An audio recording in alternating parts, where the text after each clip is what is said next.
I feel gender stereotyping itself is a negative version, right? And we always have these kinds of stereotypes, gender stereotypes. We feel right from childhood we are conditioned and programmed like that. If you look at a boy and if he's crying, you can't cry because you're a boy.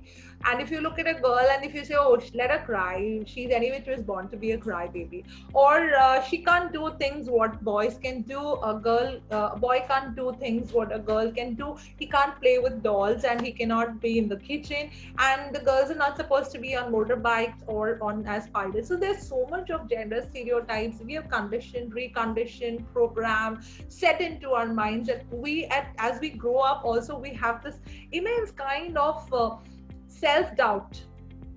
And that's exactly what we keep telling, women have to always break the glass ceiling, because there's a glass ceiling that's made for each and every aspect. Don't talk loud, don't laugh loud, you're a girl, don't do that, you're supposed to laugh like a girl, right? Which is like being more softer, nicer. And I have this voracious ha ha ha ha laughter, and like people, my mom would say, huh, is this the way to laugh? Those are like man laughters. And I'm like, I'm a tomboy anyways, I can afford to be.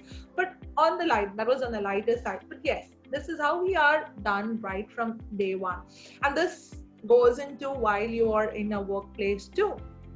And the leaders actually happen to say this, okay, if this is a lady, she's going to have, and if she's a mother, we're not going to get enough of her dedication. She's going to be, she's just going to wait for the clock to turn 5 and she's going to run out from here.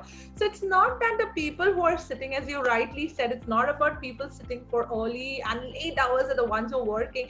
Even the lady who is actually a mother, she knows the importance and the value of the time, and she ensures that whatever 8 hours that she's putting, it's productive to the core. But we have this stereotype, gender stereotypes. Somebody is waiting late. So there's a lot of negative stereotypes that keeps happening in every workplace, right? So I guess there are some ways that we can deal with this with the help of mindfulness, with the help of loving kindness and compassion and a lot of things. So I feel the very first thing is that when you're practicing mindfulness, what is mindfulness? So I'm talking about mindfulness, I'm not talking about the mind which is full. I'm talking about mindfulness, where you're talking about being present in the present. And that's a very beautiful moment. So while you're in the present, you and do 100% dedication to whatever you do at that time. One major reason why stress happens or burnout happens in an organization, because you feel scattered across.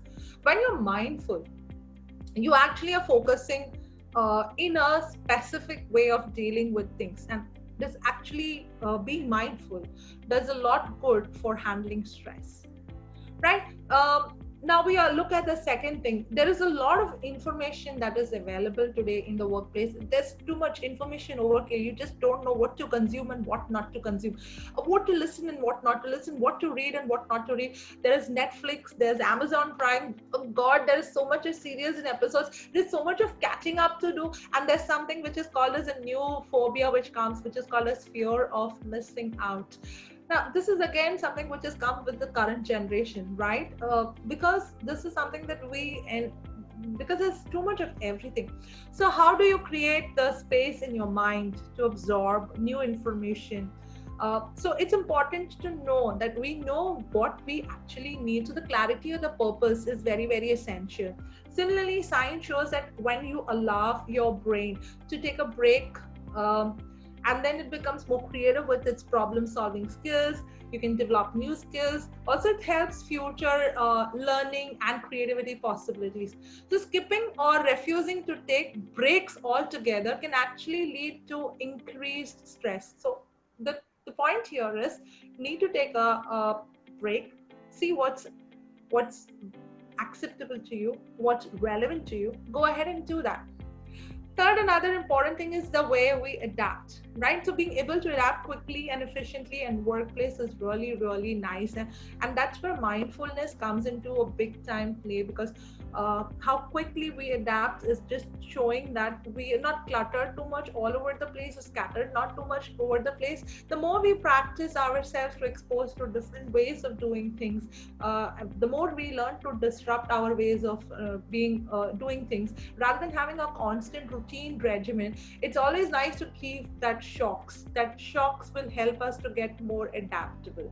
And also, when I'm talking about compassion, values, and ethics, it's important that these are something which is ingrained, and these are something we need to develop, because these are some skill sets that's very so essential to make the negativity around us can be positive only if we have those kinds of positive thoughts. And trust me, positive thoughts just can't be good enough, but you have to couple the positive thoughts with positive emotions, and even these two are just not good enough.